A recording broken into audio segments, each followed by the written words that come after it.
Yo, what's good? It's your boy Derek Brett here of Memphis Wire on SportsView360.com, covering the Memphis Tigers men's basketball program. And today, I got some new news concerning the Tigers, as it has been reported that LSU transfer Curtis Givens III is taking another visit to Memphis to inquire about potentially joining this year's team.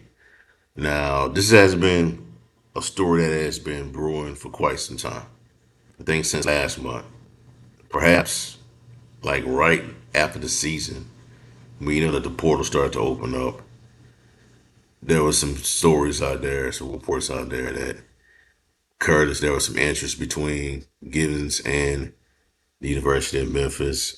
This is the first time that the commercial appeal has talked about it. And I looked at one of their mailbag, one of Jason Munn's mailbag stories from a few days ago, and it mentioned that Curtis Givens rumor, and he was saying that it's like unlikely that they land Givens. There's a reported offer out there on the table for like $700,000 for Givens, and the program that any program that wants his services want to inquire about having him on the team, they must match that offer, or better.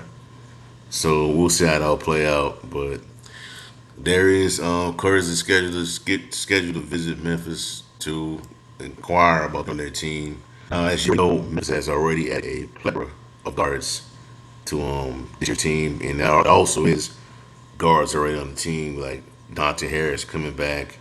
We all know about the PJ Harris situation that's in limbo right now. They added guards Julius Stafford, Zachary Davis, um, Sincere Parker.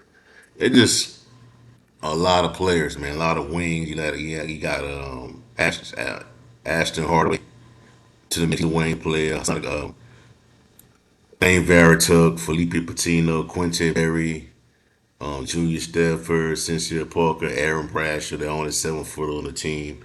He's perhaps their only true 7 footer on his team. Hassan Abdul Hakim, who's listed as a guard, but he's true. His real position is a wing. But and I've seen a lot of comments out there. Ever since the news was announced that the rumor was floated out there that there was some interest between Hardaway and you know Curtis Givens third about joining this year's team, and people view it as that's too many guards. You add another guard to already guard and heavy team.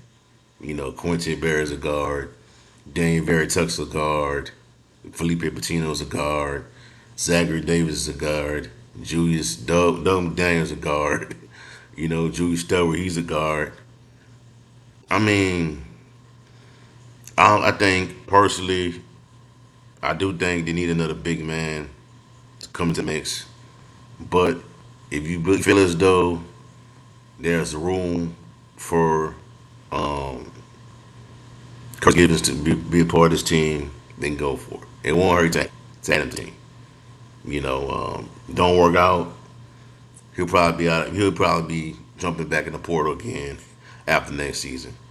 And he's a player that has eligibility left. Look at his stats this season. According to the reports, he played all 30 games for LSU this past season. But he didn't even go to the tournament. He got into the transfer portal. Only averaged 4.8 points per game this past season.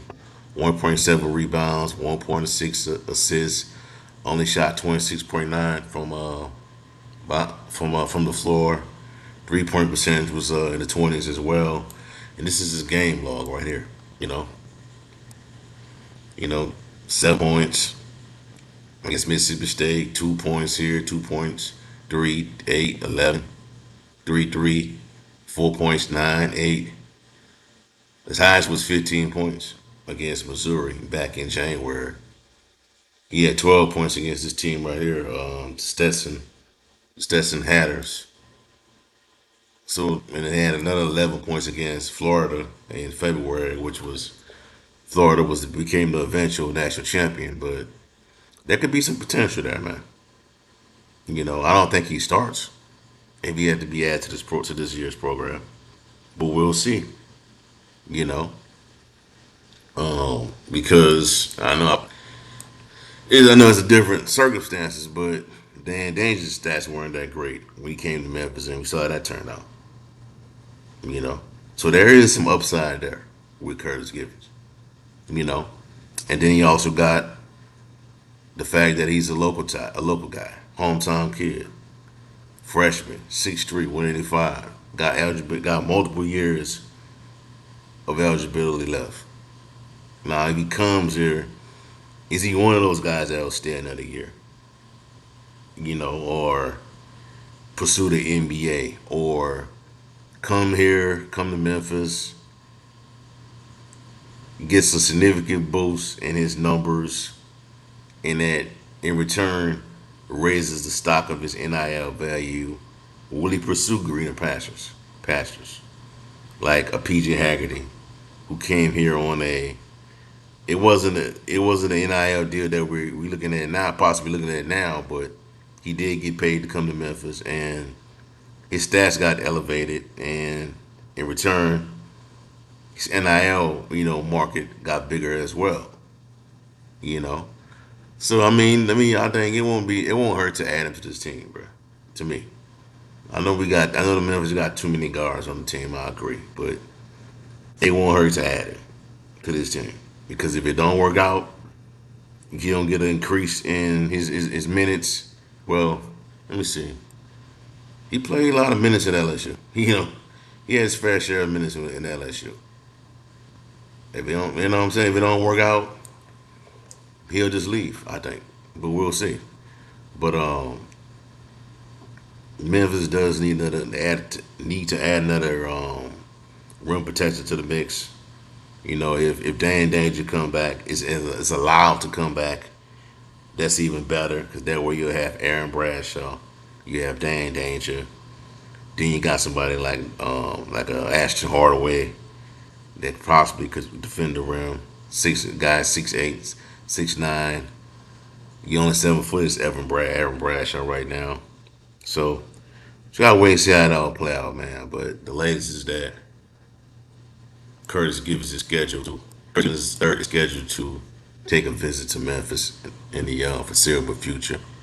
Don't know when that's gonna occur, but because it's gonna be tomorrow, May 13th. So there's that. But if you recall, um, Gibbons, they had the big get together down in Memphis, in East Memphis, to announce the destination a while back, a few years ago, and he chose LSU. So we'll see how it all play out, man. But that's all I have for y'all for right now. Give me a like, comment, subscribe to the channel. Let me know how you feel. Have a blessed day. Peace. I'm out.